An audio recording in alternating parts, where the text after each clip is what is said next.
एक स्वर में नमस्कार प्रणाम करत बानी, हार्दिक अभिनंदन बा, वंदन बा, आदाब बा, सलाम बा। एगो भोजपुरी गायक महिला के नाते आप सभी लोगन के पांव छुके गोल लगा था नहीं खैला नहीं का ओकर अलग से साइड पत्र बना आए हुए सभी महानुभावों को सादर जय भीम, जय भारत, जय संविधान। सर्जनी की प्रथा है, चाहे कौनो संप्रदाय के लोग हो, हिंदू हो, मुसलमान हो, सिख हो, चाहे ईसाई हो,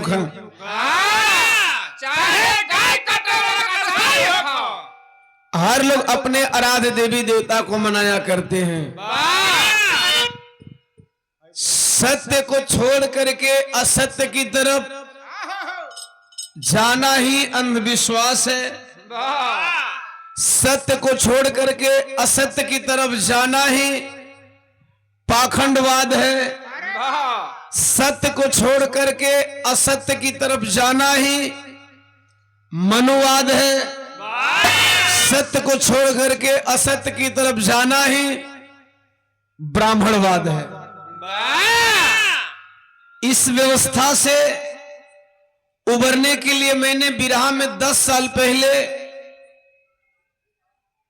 एक बहुत बड़ा कदम उठाया, जिसमें हमारे कुछ कलाकार सहभागी बने। जो कलाकार इस अभियान में साथ दे रहे हैं उनको दिल से धन्यवाद, और जो अभी भी गुमराह हैं वह मां उनको सद्बुद्धि दे कि जल्दी उनको सच्चाई का पता चले कि सत्य क्या है। उसी सत्य के आधार पे मास्टर वंदना कले बनता है।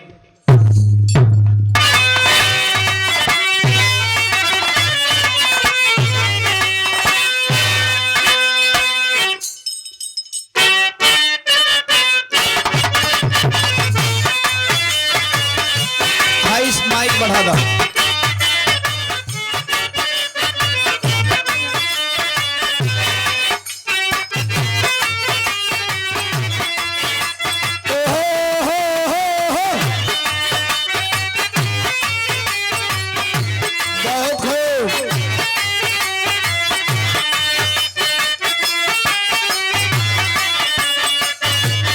शाबाश।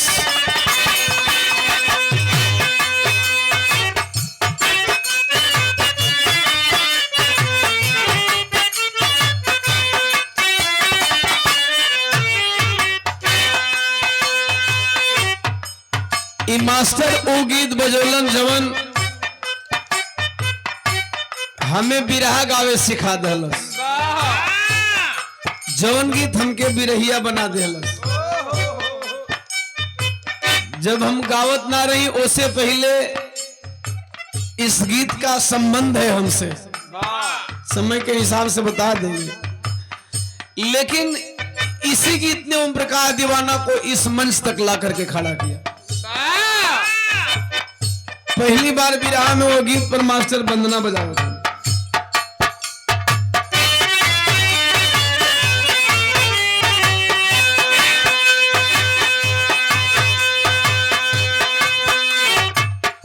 बहुत प्यार करते हैं,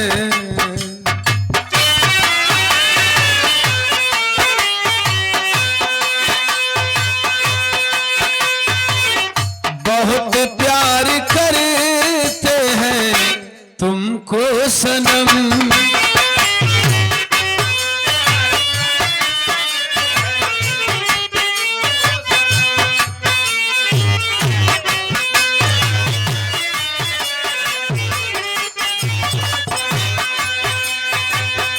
कसम चाहे ले लो, कसम चाहे ले लो, खुदा की कसम।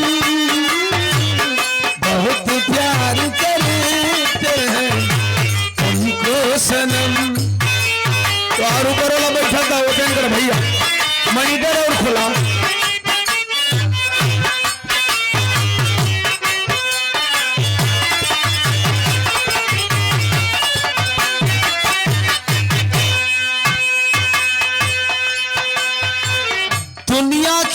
सबसे बड़ी देवी का नाम लेने जा रहा हूं, पूरे दुनिया की सबसे बड़ी देवी का नाम।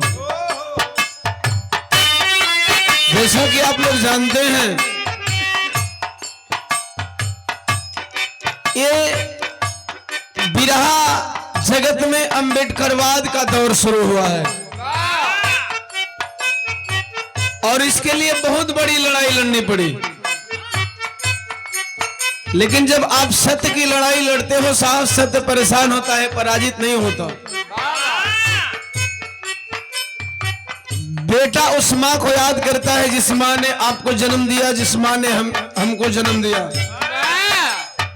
वह मां नहीं होती तो हम और आप नहीं होते, और यदि उस मां ने हमको आपको जन्म नहीं दिया होता तो हम फिर दुनिया के किसी भी देवी देवता को जानने में कामयाब नहीं होते। अगर उस मां ने जन्म नहीं दिया होता हमें, तो शायद हम अपने महापुरुषों को भी नहीं जान पाते। इसलिए सबसे वंदनीय और सबसे पूजनीय वह मां है जिस मां ने हमको और आपको जन्म दिया। वह मां नहीं होती तो तथागत गौतम बुद्ध भी पैदा नहीं हुए होते। वह मां नहीं होती तो हमको आपको गुलामी से निजात दिलाने वाले बाबा साहब डॉक्टर बी.आर. अम्बेडकर भी पैदा नहीं हुए होते। वह मां नहीं होती तो हमको और आपको शासक बनाने का सपना दिखाने वाले और शासक बना करके सपना को साकार करने वाले मानवर कांशीराम साहब भी पैदा नहीं हुए होते। वह मां नहीं होती तो उत्तर प्रदेश में 4 बार महिला के रूप में मुख्यमंत्री बनने वाली बहन कुमारी मायावती भी पैदा नहीं हुई होती। हम सब उस मां के पैदाइश हैं। सत्य से वाकिफ कराने चल रहा हूं। वंदना के भाव में मास्टर कैसे?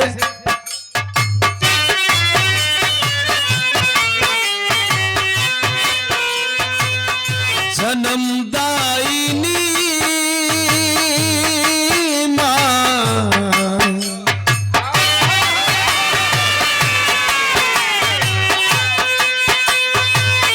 जन्मदायिनी मां गवावल करा।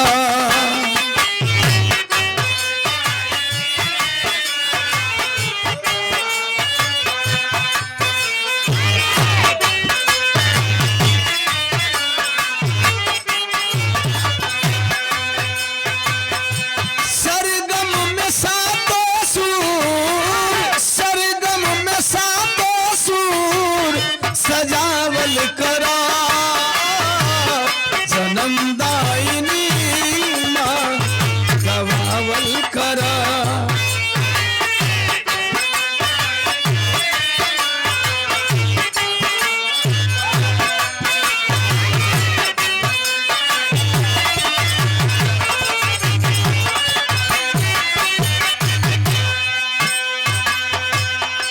अंतरा के पहले अंतराल में बेटा अपने वसूल को निभाते हुए एक बात कह रहा है। मुझे भरोसा है। किस बात का भरोसा है? मुझे विश्वास है। किस बात का विश्वास है? अंतरा के अंतराल में कहना है,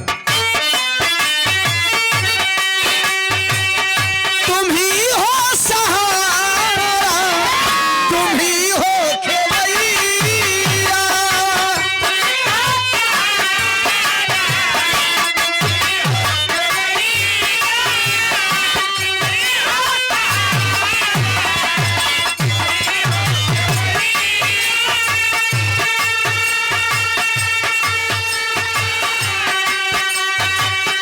तुम्हारा सिवा मेरा कोई न मैया, तुम्हारा सिवा मेरा।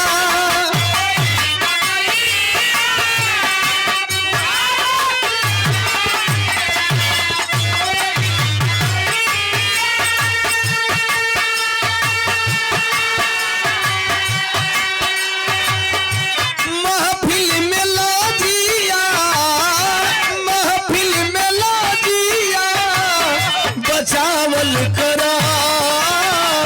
जन्मदायिनी मां गवावल करा।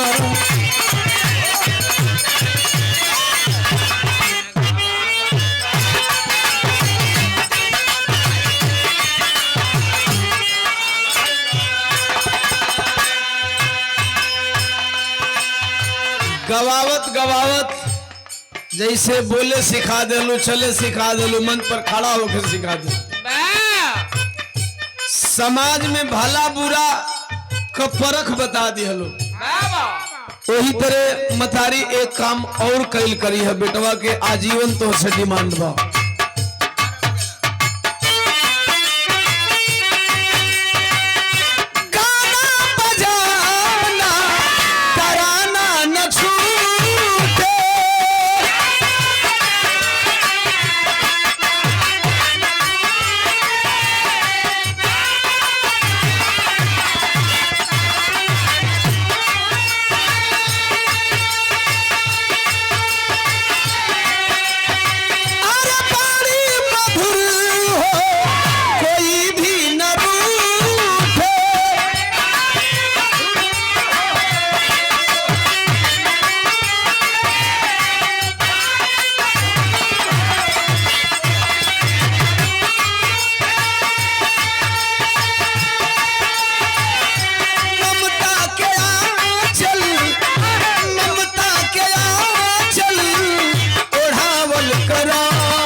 अंतरा के आखिरी अंतराल में बेटा फरियाद करता है, केवल मैं ही आपका दास नहीं, और कौन कौन लोग आपके दास हैं।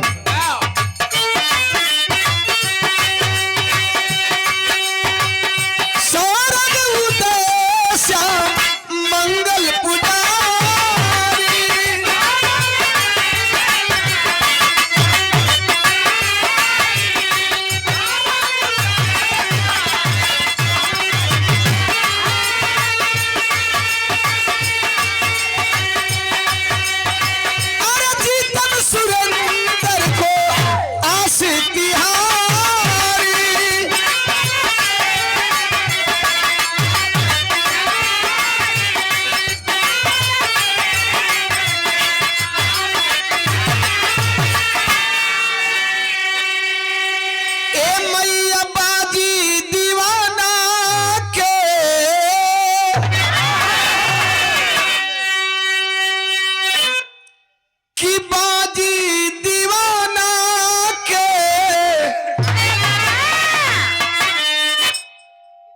जितावल करा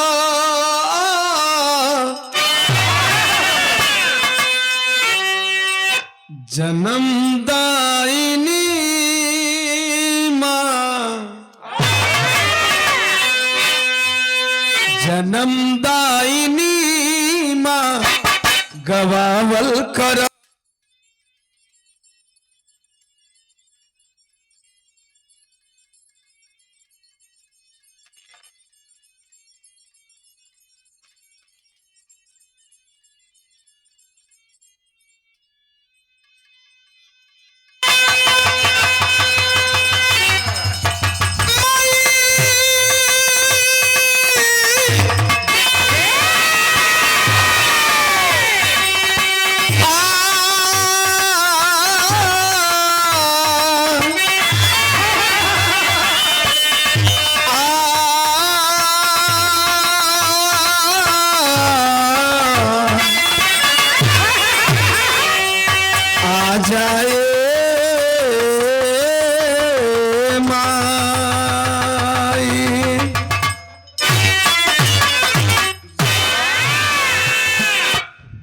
भजन भक्ति हो गवा।